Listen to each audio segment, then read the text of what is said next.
Ciabattas are supposed to be chewy, that's part of their appeal, but sometimes when you get them from the store, they can seem overly tough.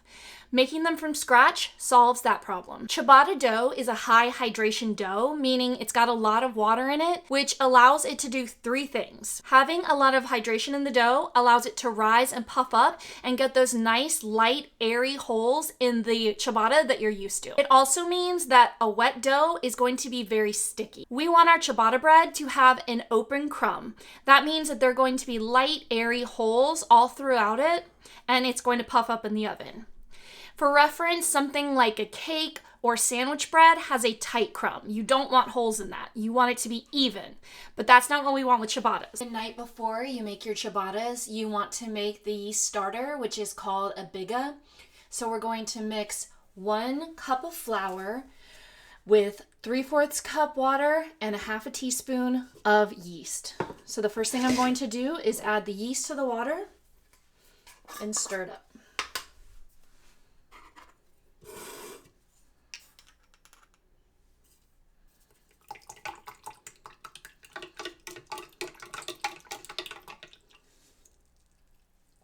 We're starting with a biga, which is mixing a cup of flour, 1/2 teaspoon of yeast, and 3/4 cup of water.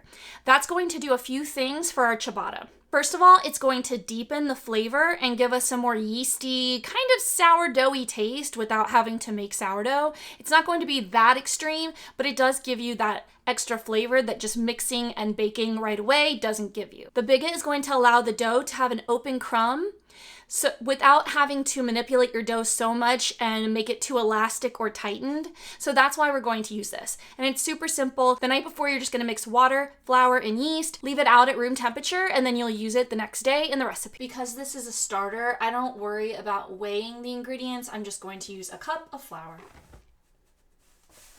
I'm using a spatula. I'm going to stir this up, pour it in, and then just mix it around till it's well incorporated. Leave it on the counter for 8 to 12 hours to start fermenting.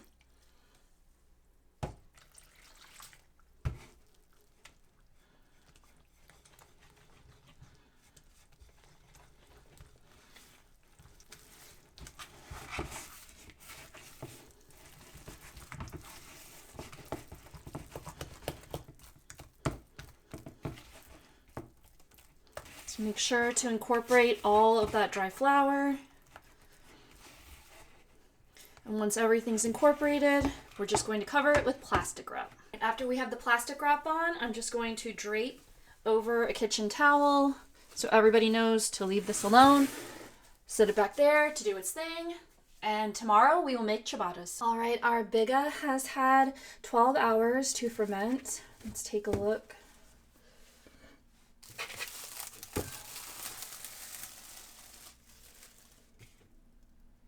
It's got lots of tiny little holes showing that the yeast is active. So we'll just set that aside while we measure out our ingredients for the ciabattas. I'm using my stand mixer bowl to measure my flour into. I need 2 cups of flour. So I'm going to measure out 250 grams of flour right into my stand mixer.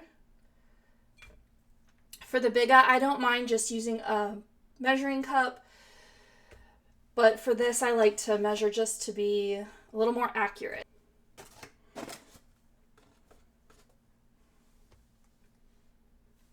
I've got my 250 grams of flour in the bowl, and I'm going to add to that my salt.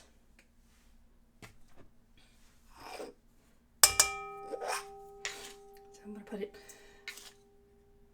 1.5 teaspoons of salt. So we've added salt to this recipe, which is typical for bread recipes. The salt does 2 things. It's going to add flavor to our dough and also help strengthen the gluten. We need our ciabattas to be strong enough to hold onto that air so that we get those big air pockets in the dough. I'm going to put this on the stand mixer to mix just briefly so that when the yeast hits, it doesn't get killed by the salt. So mix that real quick. I've got my 3/4 cup of water that I want to be between 100 and 110 degrees. So I'm going to take that temperature. We're at 107.9. I'm going to add 1/2 teaspoon of yeast. I'm just going to sprinkle it on the top because I know that it's all going to get incorporated in the stand mixer. And to that, we will add our 3/4 cup of water. Give that a good stir.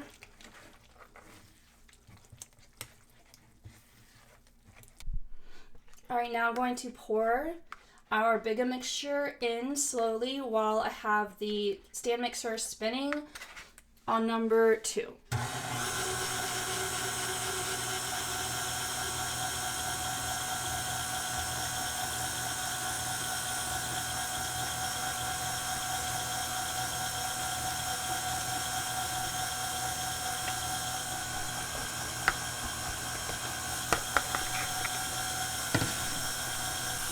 Okay, once it's all in there, I'm going to scrape down the sides just to get all that flour incorporated. I'm gonna lock my bowl and put this on number 4 for 3 minutes.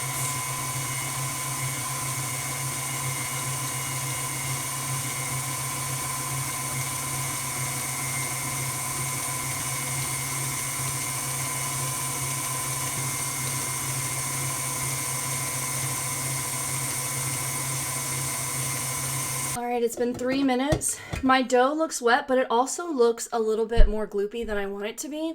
So I'm going to add 1 tablespoon at a time until it's just a little more firm. So I'll probably only add like 2.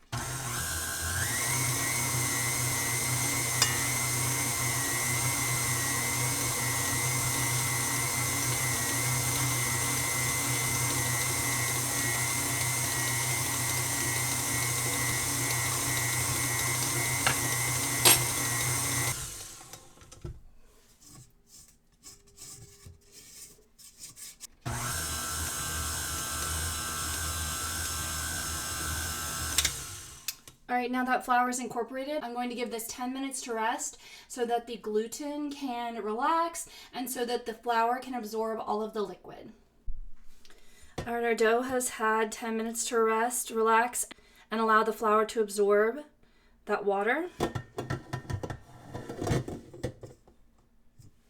Now we're going to run it on number 4 again for another 3 minutes.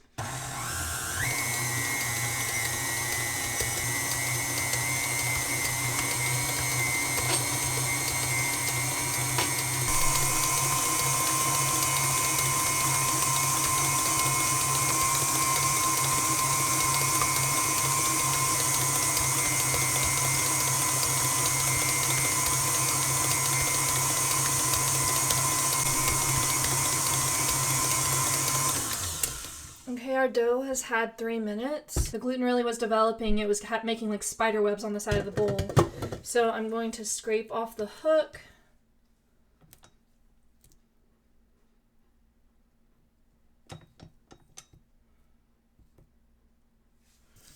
And scrape down the sides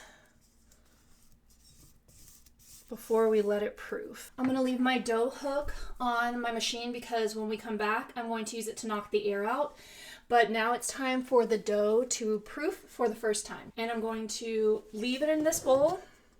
I'm going to cover it with a damp cloth, and because it's chilly in my house today, I'm going to put it in the oven closed with just the light on, no heat, so that it can proof quicker. Our dough has had an hour to proof. And here's what it looks like. You can see the bubbles. I'm going to put it back on the stand mixer just to whip it up real quick, and then we're going to start shaping.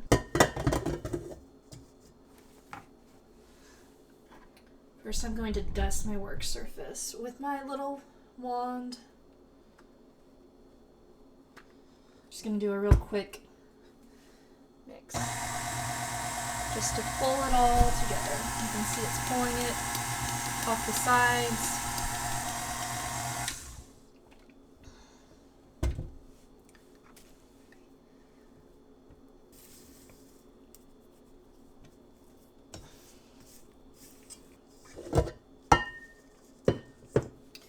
I'm gonna make sure the work surface is really well floured.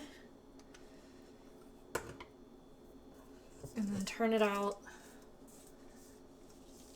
This is the part where everything is super sticky. So I'm going to fold this like a letter. I'm not going to do it up and down. I'm going to do it side to side. So I'm going to flour the ciabatta, flour my bench scraper on both sides. The trick to working with the sticky dough is to either flour the dough surface or get your hands slightly wet before you touch it.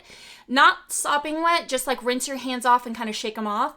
And that will allow you to handle the dough without it trying to stick to you. And you really want to do this because once it starts sticking to you, it becomes a huge pain. Believe me. I also love to use a bench scraper because that just allows you to get under the dough and be able to flip it and maneuver it without having to worry about like prying it off of your counter.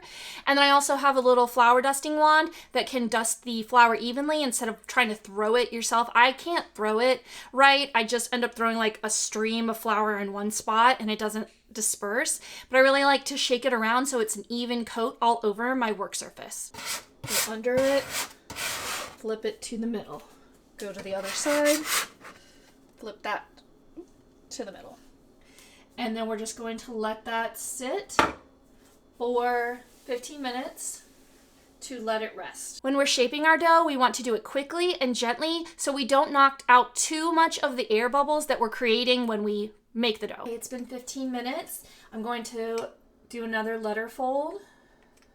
I'm going to go from the bottom up to the middle. Flip. And it really helps to use a lot of flour. And flip. Okay, and I'm going to let that sit for another 15 minutes. My dough has had its 2 letter folds. Now it's time to shape the dough into the ciabattas. So right now, mine is about 10 inches by 6.5. I'm going to try to elongate it some because it's a little more round and fat than I typically like. I typically like to do 16 by 4, but because it's 6 by 10, I'm going to try to shape this up without deflating the air. So I'm going to just gently flour my bench scraper. And just kind of shore up the sides to make it a little less wide. And I'm going to stretch my dough. So I'm going to get under it and gently pull it back.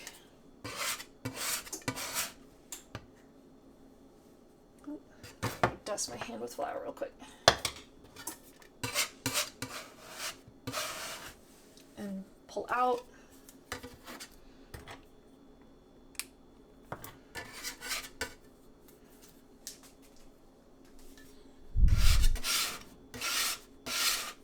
And pull out.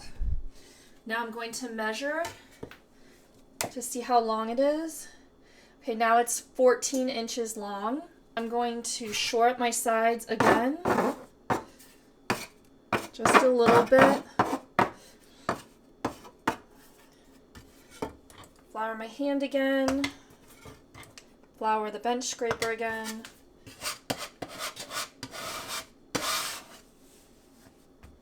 And you need the courage of your conviction when you do this. Don't hesitate. Just do it. Stretch, put it down. And we don't want to lose too much air, so we're just trying to do this as gently as possible. Okay, now I've got 16 inches. Let me see what it's about 5.5 by 16. I'm going to cut every 4 inches to get them to be 4 inches long or wider. So about here, let me flour it again just so I don't. Going to push straight down, side to side. Go to number 8, down, side to side, and 12, side to side.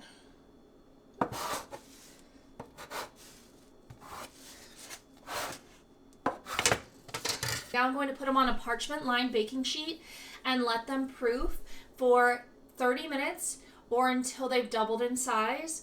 I have my oven preheating at 475. because we want a hot blast of heat when they go in, and let them rest and proof covered with my dish towel.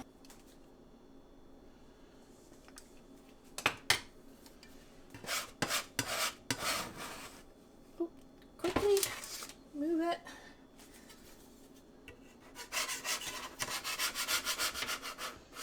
And quickly, move it. All right, I'm gonna go to the side because it's kind of doughy over here. So make sure they're separated so it makes it easier to.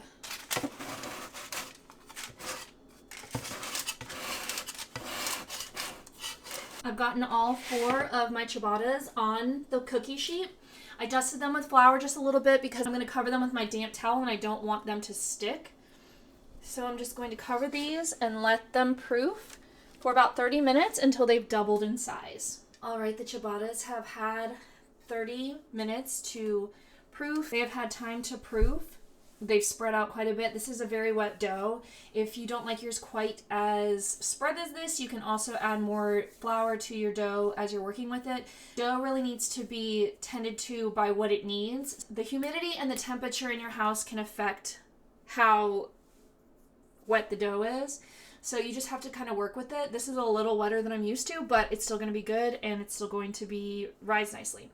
Oven spring is very important to ciabattas because of those light and airy holes. The oven temperature is going to be 475 degrees Fahrenheit, which is a pretty high temperature to bake on. The high heat of the oven is going to allow the yeast to expand its air and have everything puff up. The oven spring is going to help make our ciabatta chewy on the outside. And to help do this, we're also going to either use a spray bottle of water or just throw a couple ice cubes at the bottom of your oven. The steam will make the outside of the ciabatta chewy and it will get crusty and nice and crackly, but it will be soft and delicious on the inside. So I've got a handful of ice cubes.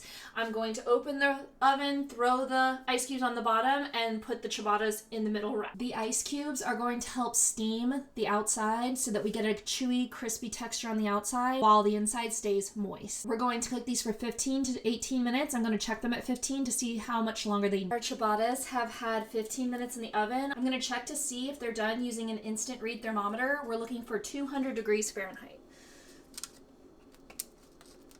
Oop. All right, yep, they are done. They're at 210 right now. So I'm just going to leave these. You can see they have a nice golden color on them. They puffed up. I'm going to move these to the cooling rack. Oh my gosh, they look so good. And we're going to let these cool for an hour. They need time to finish setting up the crumb structure internally, so we don't want to cut them when they're still hot, or you'll end up with a gummy ciabatta. After we bake, we have to make sure we do not cut into these right away. The interior is still getting its structure, and that carryover heat is still setting the crumb inside of our ciabattas. So if you cut into it too early, you can have either a gummy ciabatta or it could collapse under its own weight. So we want to let it cool completely, and then when we're using them, we can either toast them or heat them up another way so that you can still have that delicious warm ciabatta. All right, we're going to cut these in half, and I'm going to show you the crumb on the inside of the ciabatta. The ciabattas have had an hour to cool. They're nice and cool to the touch. I'm going to cut it in half so we can see the inside. Be very careful.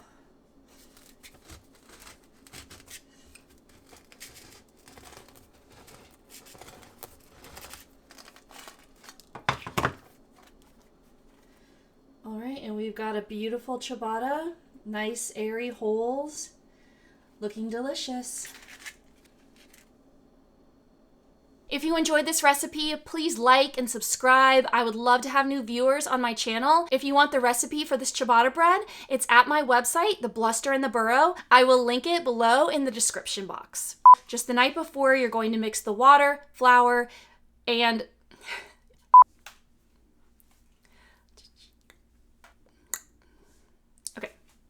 sometimes when you get them from the store,